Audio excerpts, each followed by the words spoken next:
So David, Solomon, and so they're like doing the math and thinking, well, the ultimate son of David, if like the historical David could do this, the ultimate son of David is, he ought to be able to do this too. Have you ever asked yourself this question? Okay, asking good questions for Bible interpretation. Why is it that when Jesus casts out demons, people look at that like it's a sign that he is the Messiah? Mm-hmm. There isn't a single episode or verse in the Old Testament about casting out demons in the Messianic profile.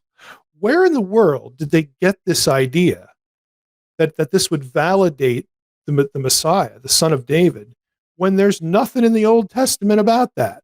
Yeah, good question. Okay, well, there is something there. We just can't see it. And Psalm 91 is part of the something. If David, in the same cave 11, where this psalm and 3 others were found, there's another text. It's a text that talks about, about David, and about, it's kind of like Solomon's litany of all the things he wrote that we have in the Old Testament. Well, there's one of those for David, and it says in that text that David wrote 4 songs, okay, to treat people who were demon possessed.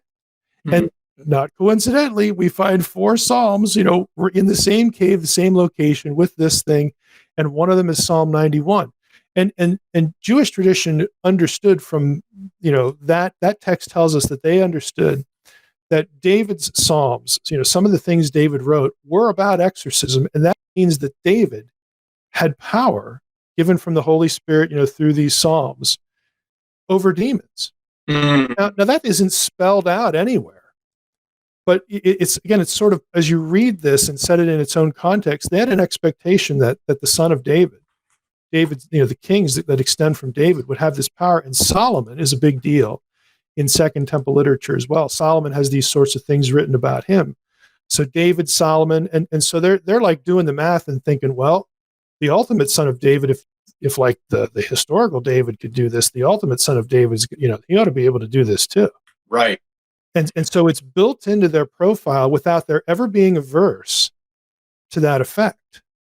But again, none of that is intuitive to us. Mm-hmm. So yeah, go ahead and read Psalm 91 and think about the coronavirus. I mean, I understand the reflex, to do that.